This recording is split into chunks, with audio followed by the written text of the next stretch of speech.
রুমমেটকে সাথে নিয়ে চলে গেলাম নতুল্লাবাদ বাস স্ট্যান্ড, কারণ কালকে আমার রুমমেট ঢাকা যাবে আর ওর জন্য বাসের টিকিট কাটার জন্য দুজন মিলেই রওনা দিলাম। আমিও কালকে বাড়ি চলে যাব আর দুজনেই বাসায় এসে অলরেডি গুছগাছ করতে শুরু করলাম, কারণ এগুলো যদি সুন্দর করে গুছিয়ে রেখে না যায় তাহলে আবার এসে দেখবো অলরেডি সবকিছু ময়লা হয়ে আছে, আরো বেশি কষ্ট হবে। হ্যালো এভরিওয়ান, আসসালামু আলাইকুম, this is Papri from Papri's daily blog. সব মাস এক কথা, কিন্তু ডিসেম্বর মাস একটু অন্যরকম, একটু স্পেশাল। আমাদের কলেজ ডিসেম্বরে শীতকালীন ছুটি অনেক দিন দিয়েছে, তাই চিন্তা করলাম আমরা বাড়িতে চলে যাব। শীতের রাতে সবকিছু গুছগাছ করে সকাল সকাল চলে গেলাম বরিশাল রূপাতলি বাস স্ট্যান্ড, কারণ আমার টিকিট কাটতে হবে আর টিকিট কেটে তারপর আমি বাসে আজকে বাড়ি যাব। সচরাচর আমি খুব কমই বাসে উঠি, কারণ বাসে উঠলে আমার মাথা ঘুরায়। এত দূরের পথ বাস ছাড়া তো যাওয়াও যাবে না, তো যাই হোক বিসমিল্লাহ বলে বাসে উঠে গেলাম এবং দেখি কি হয়।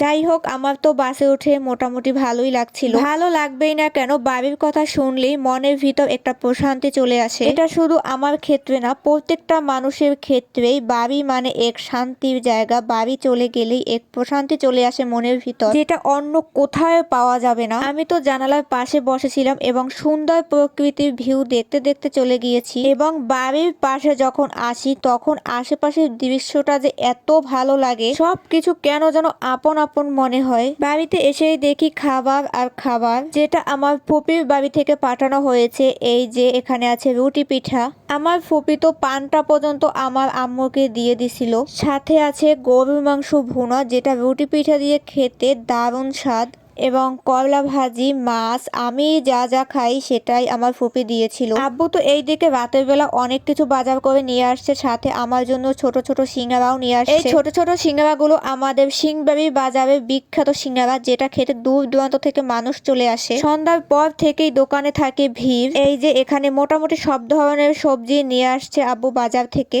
সাথে তো বিরিয়ানিও এনেছিল। আমি তো বিরিয়ানির প্যাকেটটা ব্যাগ থেকে বের করেই আনবক্সিং করা শুরু করলাম। ছোট ছোট সিঙ্গারা গুলো একটি প্লেটে ঢেলে নিয়েছিলাম। এইদিকে তো আম্মু গরুর মাংসটা জাল করে নিল, যাতে গরম গরম পিঠা দিয়ে খাওয়া যায়।